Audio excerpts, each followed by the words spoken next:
We back at it. Let's talk about Jaron Boots Ennis. I did a live post-fight reaction vertical. If y'all ain't see that, I would have went live longer, but boy, I was tired. No cap. Man, still tired. But you know, bills gotta be paid and the grind must go on. So shit. Shout out to the Lions, got a big win last night. 5 interceptions and still won. All them interceptions, golf ain't through. And that motherfucker threw them last night.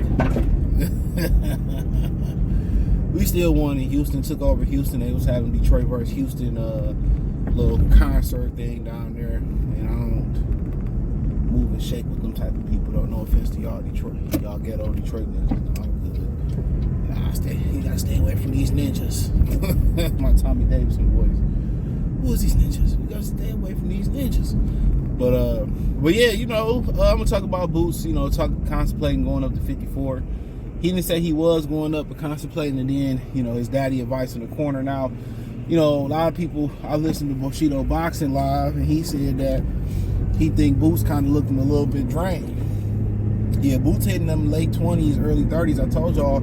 That's when most of our bodies start changing and breaking down food a little bit different. You start to get your man body, your bones become more dense. That's when they say, you know, your man strength. And I always say this, most, you know, power lifters that compete in them competitions, they in they prime and they mid 30s to like maybe early or late 30s or early 40s, you know, your bones become dense. That's what they mean. You get your grown man strength and frame naturally. And his body is starting to make that change. You know, a lot of people's bodies start to make that change right at that around that 27, 28, 29 mark. That's when I figured out my body broke food down differently, and it didn't, you know, I couldn't like, you know, eat whatever I wanted and it'd be all right. No, I started to feel the ramifications of it. So yeah, his body starting to change a little bit, and they was like, well, he was looking tired in the fight. And yeah, old boy, when you missing and old boy hitting you at will, he turning you, and your corner ain't got no answers for you, even though this is the second time y'all done fought him. I mean, that's common sense. He tired. He missed a bunch of shots, was getting hit at will. If that dude can crack, Ennis, I feel like that fight might have been, Ennis might have won by, I didn't score it, he might have won by a point or two, if that, and that's because of the knockdown. Old boy was controlling the ring. He was controlling the ring generalship. He was hitting Boots at will. Boots punching power punches just had more pop. That was the difference. But old boy was outlanding Boots. You know, he was outboxing Boots, making Boots look foolish. And that's why, you know, like I said, I was listening to Bushido Live about it. He was saying that when, you know, after the fight, the fans, it was quiet and the fans walked out as if he lost, because nigga, he did lose. The commentators and me and Adonis was on the phone chopping it up about the fight. The commentators in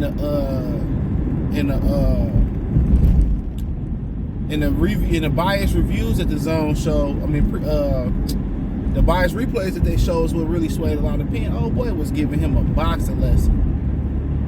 And Boots won that fight. It was based on biased commentary, punching power.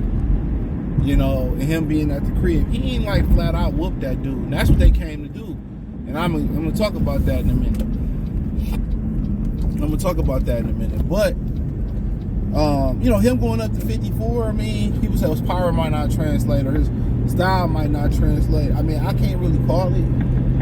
But those guys are bigger and more athletic and stronger and punch harder than the guys that he fought. And if he get clipped with those very same punches he got clipped with by Virgil Ortiz or, you know, by, you know, some of them other guys up there for Bashir Fondor, it's going to be very interesting. And you've seen it in the amateurs when Gary Anton Russell beat him. He got a problem with going backwards. Yeah, he got a problem with going backwards. Yeah, he got a problem with going backwards. He don't go backwards well.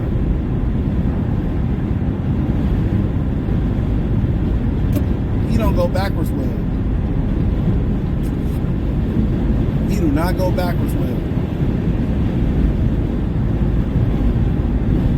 You know, he take that step back, you bring that pressure on him, he fall right to the ropes. He don't like pressure. You start pressuring him, all that head movement, all that, you know, punching from the hip and all that flashy shit, that go out the window.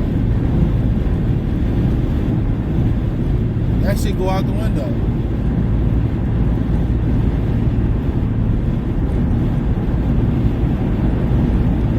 That shit go out the window.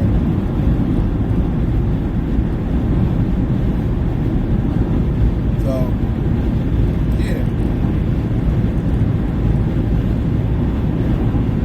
That shit go out the window. So, you know, the gloves go up to 10 ounces. To 10, he said that's really not no problem. He don't really feel no difference with the gloves going up. And also, he said he really, I remember him a while ago saying he ain't had no problem make 47, but, you know, I don't know, bro. You know, I don't know how they gonna do at 54.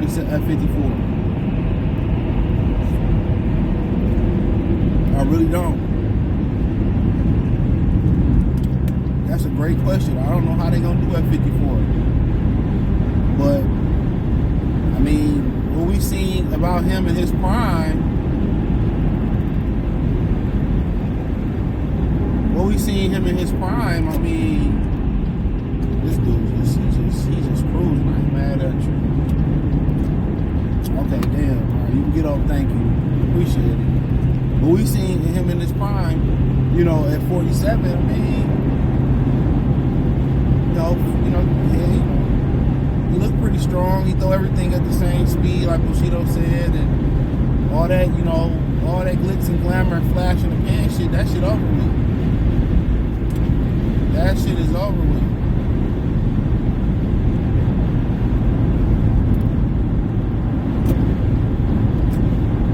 That shit is over with.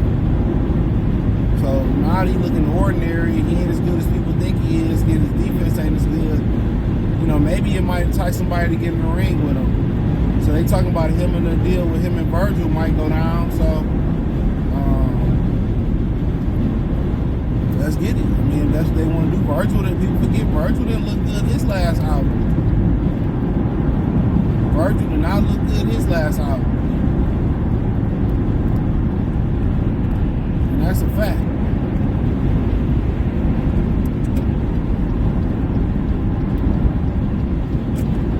Virgil did not look good his last album. So now it's all Boots would have killed Virgil after Virgil last fight. Now it's Boots last fight. Virgil would kill Boots now, man.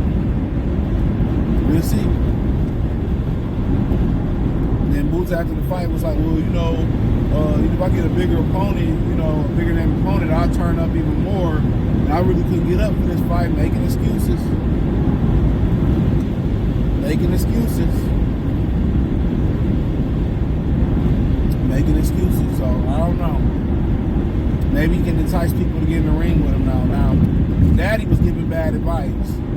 All the Daddy was saying, go get him, go get him, go get him, go get him. Go get him. And dude, if he could go get him, he would have wanted to go get him 12 fucking rounds ago in the last fight.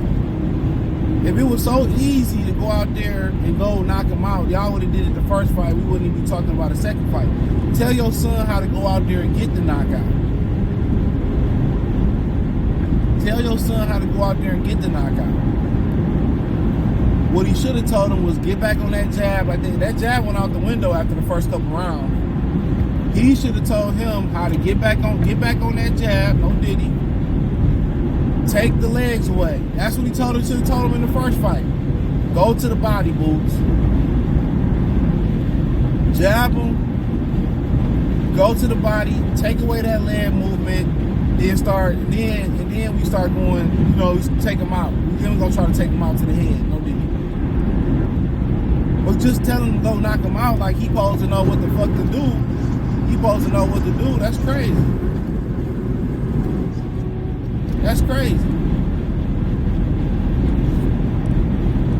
That's crazy.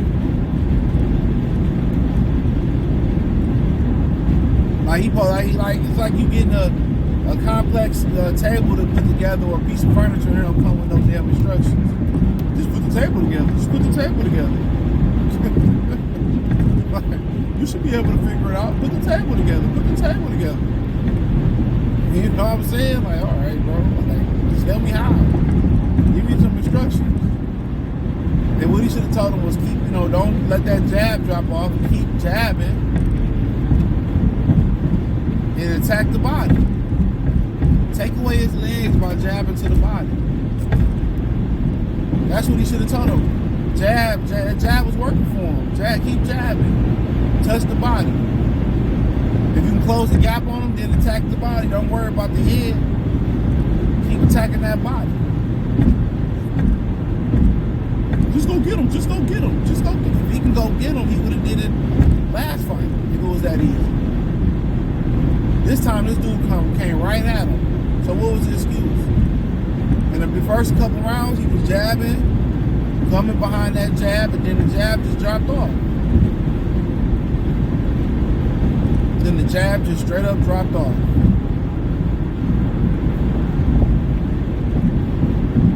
So yeah, the dad, he underperformed. He underperformed in the first fight.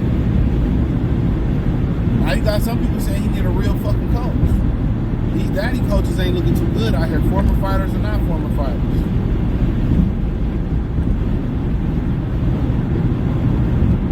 Just go get him. Just go get him. I'm like, okay, just tell him how to do it. But hey, thumbs up the video, share the video, subscribe to the channel. The subscribe button is the bell icon button.